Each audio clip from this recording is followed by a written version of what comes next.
I'm Dr. Herb Coleman, and I'm Adjunct Professor of Psychology and Student Development.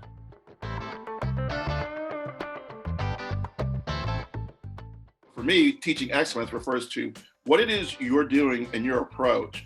How are you approaching instruction? How are you approaching your students? How are you approaching the material? And what can you do to make it better? So number one thing that all faculty have to determine is, what do they want their students to learn and how will they know they learned it? Basically, your objectives. Why are you doing this? Now, don't get me wrong. A lot of us have gotten into teaching and we like teaching and we like presenting and we like doing these great activities and all this kind of stuff. But in the end, what is the purpose? Because I always see our role as a launching point. When students leave here, they're not done.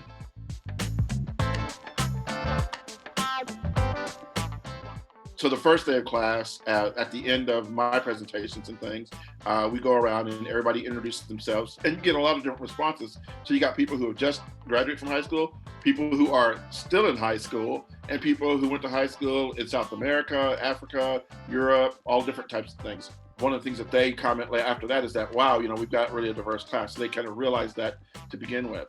And then when we talk about various topics that come up, particularly some of the controversial ones, I have somebody from Uganda or somebody from Switzerland or whatever like that. They can kind of say how that happens from their point of view. And also we talk a lot about, collective and individualist cultures. So understand that just because you think it's, quote, normal because it's American, that's not necessarily the way it is around the world. So make sure that you're identifying the source of that and then, looking at it differently. And some students have been shocked, like, I never did think about what high school is like in Australia before. And then that opens that up, and I think it kind of helps a little bit.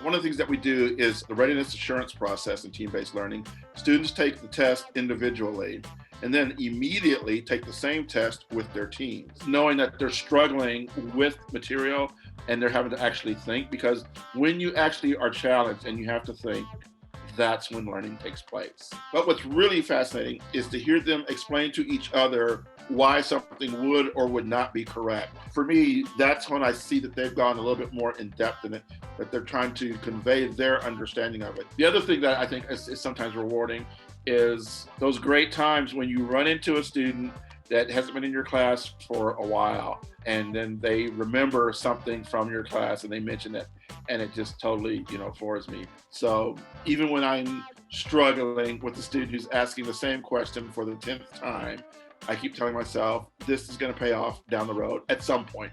I'll never see it, I won't know about it, but knowing that I took the time with them is going to certainly, hopefully help them get through.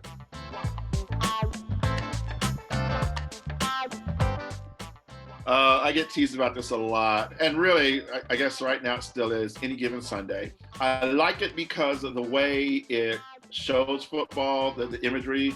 Also, my sister and nephew were extras in the movie for like 3 weeks.